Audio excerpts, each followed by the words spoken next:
Saúde, galera! Mais um micro episódio aqui do Bebendo Marca em parceria com a Abracerva, cervejar.com, Brasil Brau 2024. A gente está gravando diretamente aqui da feira, aqui da Brasil Brau, trazendo insights relacionados ao mundo do branding, mas também a gente conseguiu fazer outros insights muito legais, né?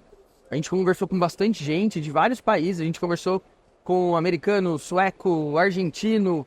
Então a gente conseguiu, tá conseguindo gravar conteúdos muito legais. E agora eu tenho a honra e o prazer de trazer um amigo, Leandro Sequeli, Sou eu. da Graja Beer, né? O Leandro que tem ali, né? Ele fala que é a primeira cervejaria de quebrada de São Paulo.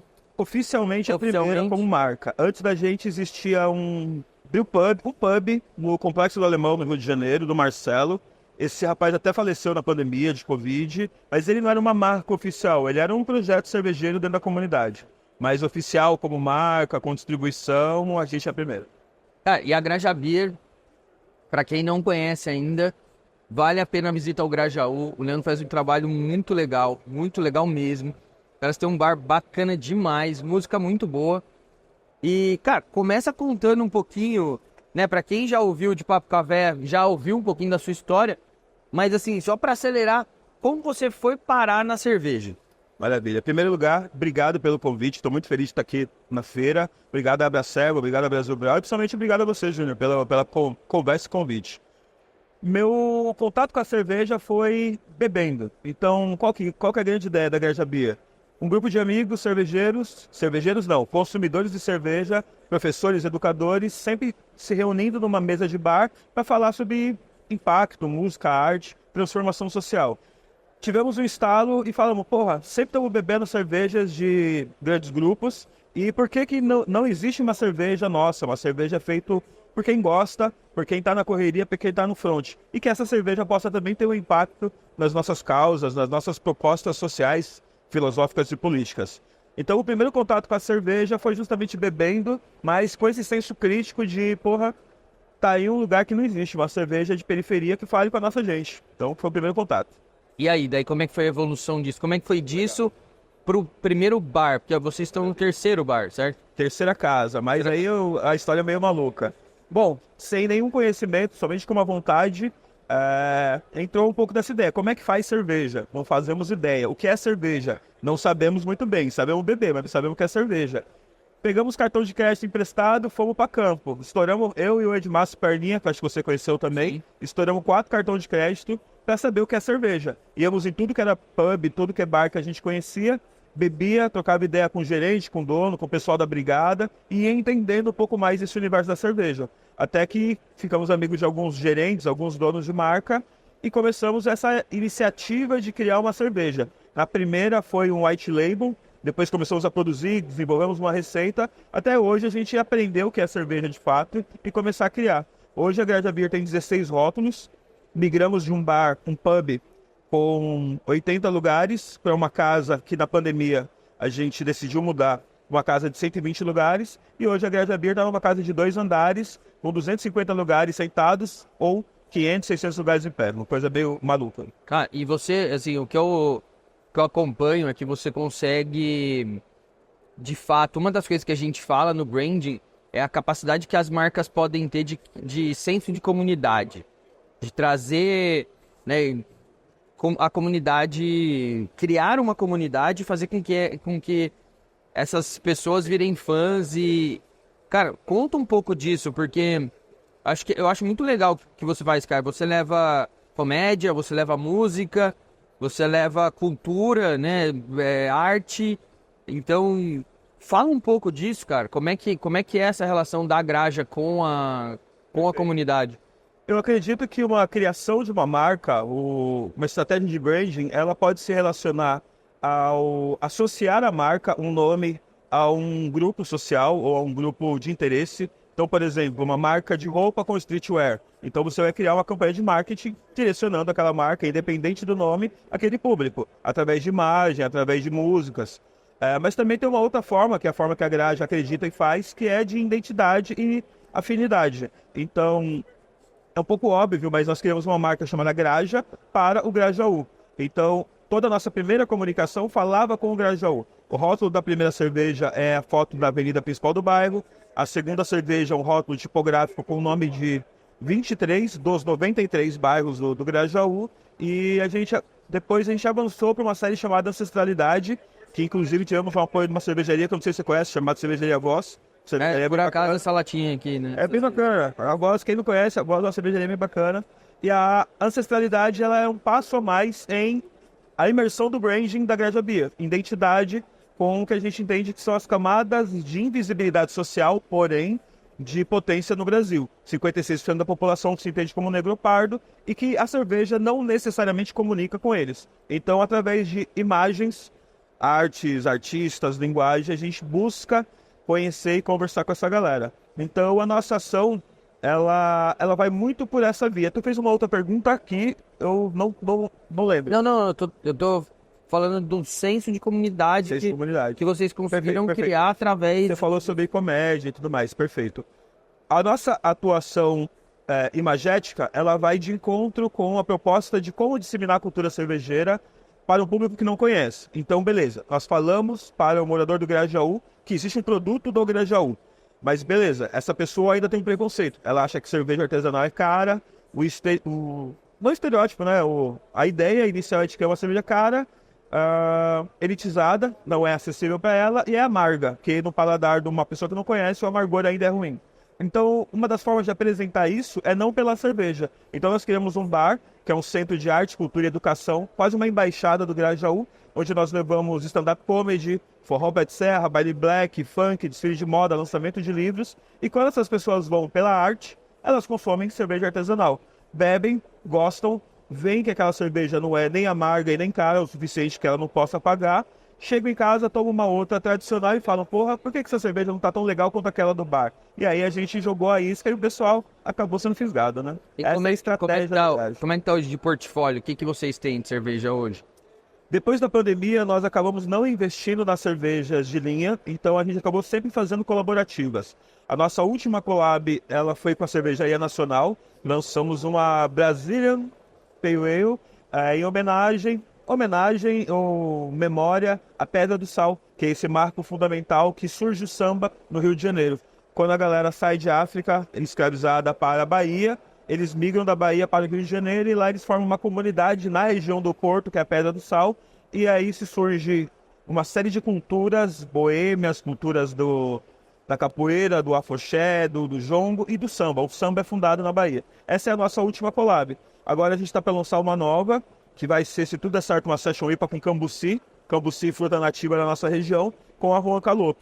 Por enquanto tem sido collabs e tem sido a estratégia que uma cervejaria de periferia, sem investimento, sem estruturas gigantes, tem tido para se manter. Então, além de ter produto, estar ativo no mercado, dialogando com o mercado, fazendo colaborativas com as pessoas que a gente gosta e que acreditam na gente. Então, hoje, se as pessoas forem curtir um som ali na Graja, tem uma colaborativa e depois tem outra, essa é a ideia. Sempre tem. A ideia da Graja, antes da pandemia, inclusive é importante pontuar isso, era ampliar o mercado cervejeiro para a periferia, levando rótulos, levando chopps os mais diversos. Veio a pandemia, precisamos sobreviver, diminuímos o portfólio de produtos e agora a gente está retomando com essa iniciativa, levando mais torneiras de chopp, levando lata e garrafa e voltando a desenvolver as colaborativas com a galera. Legal, muito bacana. Cara, e como é que a Graja hoje tem quantos anos? A gente surge em 2016, então estamos marcando e como marca 8, como bar 2019, então são 5 anos de bar, 8 de marca, né, mais ou menos isso. A gente tem um monte de aniversário, porque já mudou, por causa da pandemia, a gente já está na terceira casa, não abrimos 3, migramos para a terceira casa, tem o aniversário da marca, tem o aniversário da fundação da ideia, tem um monte de aniversário. Eu acho muito legal, cara, porque, pô, você trazer na marca, né, o nome de um bairro, que na verdade é uma cidade, né? O Grajaú é uma cidade. Quantos habitantes tem o Grajaú? Inclusive tem um dado recente da Abrazel que diz que o Grajaú é a região de São Paulo com mais bares e restaurantes em todo o estado. Então o Grajaú tem quase 1 milhão de moradores, 93 bairros com quase 1 milhão de moradores e com dados oficiais da maior fundação de bares e restaurantes falando que é o lugar que tem mais bares e restaurantes. Se fosse uma cidade, seria para quase a segunda ou terceira cidade de São Paulo. Ele é maior que a Islândia, o Grajaú. É gigante, maior que o país. Maior que várias cidades. Então tem muita oportunidade pra Grade, né, cara? Oportunidade. Inclusive, tem uma coisa bem curiosa.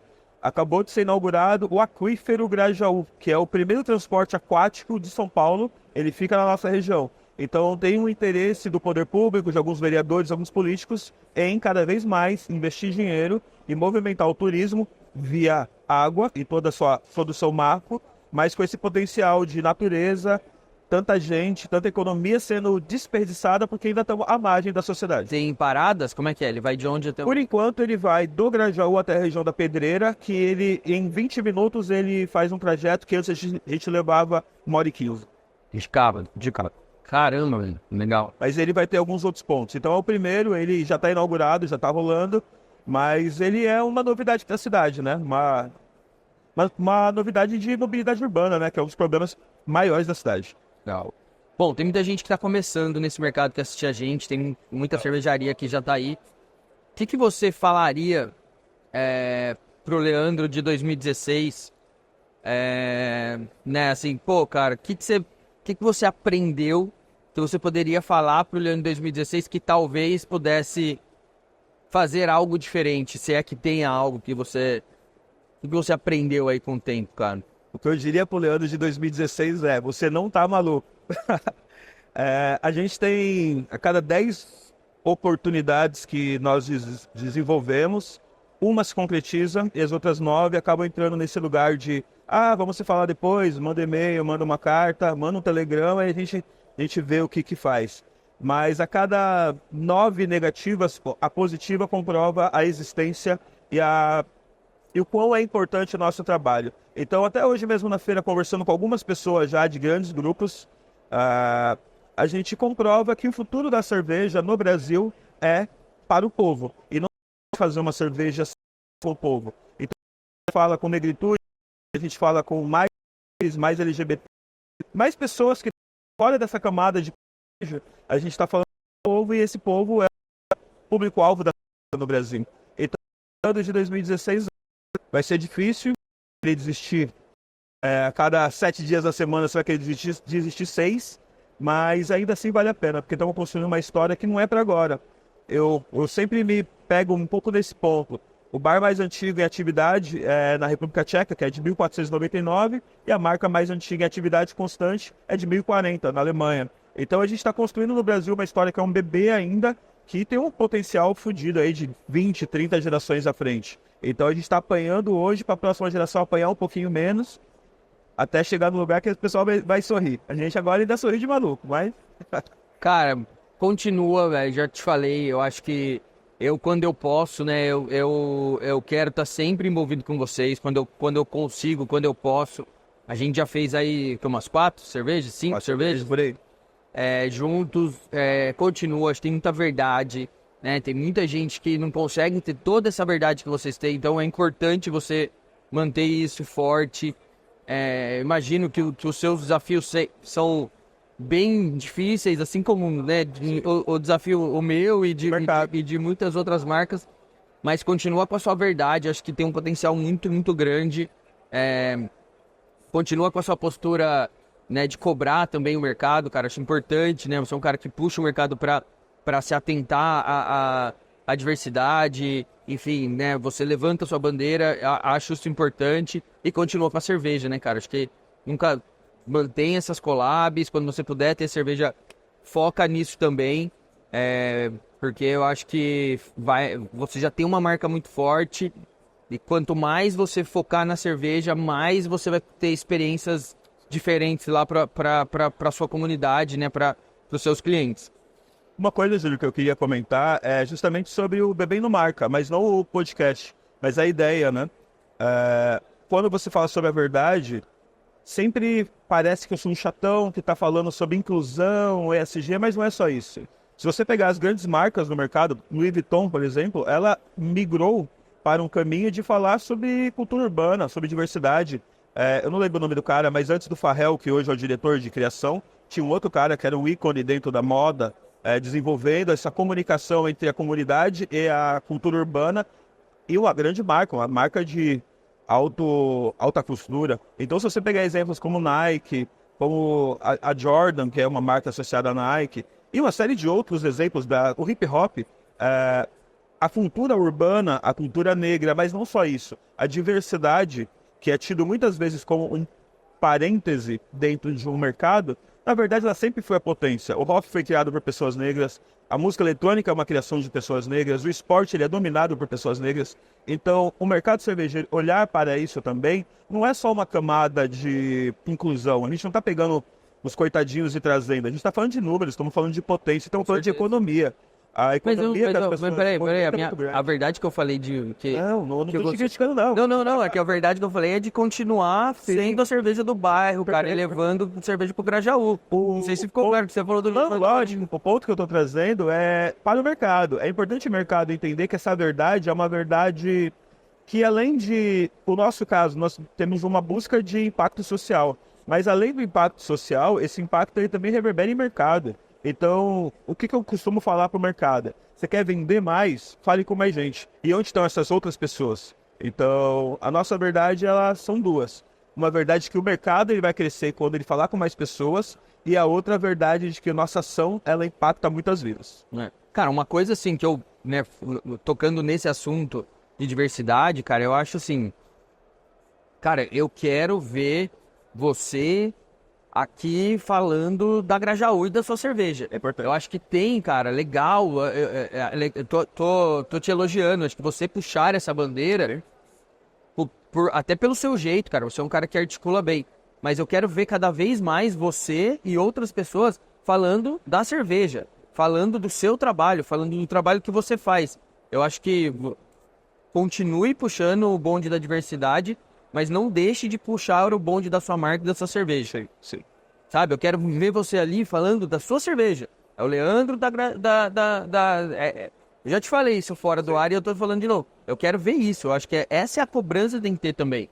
Sabe? Então, aproveitando a cobrança, você do mercado cervejeiro, busque espaços, crie espaços para que cada vez mais nomes falem, inclusive a Graja Beer, porque a gente está num momento e num movimento em que esses espaços estão sendo um pouco cerceados. Então, vamos criar junto, vamos cada vez mais fortalecer a palavra daqueles que muitas vezes não tiveram voz, mas tem muito a dizer. É isso. Cara, obrigado. Vamos continuar conversando fora do ar ali, a gente tem que gravar alguns mais. Bom, esse foi mais um mini episódio, parceria com a Abracerva, cervejar.com, Brasil Brau, e a gente tá aqui gerando conteúdo. Cara, a história do Graja Beer, pra quem não conhece, vai conhecer, vale muito a pena.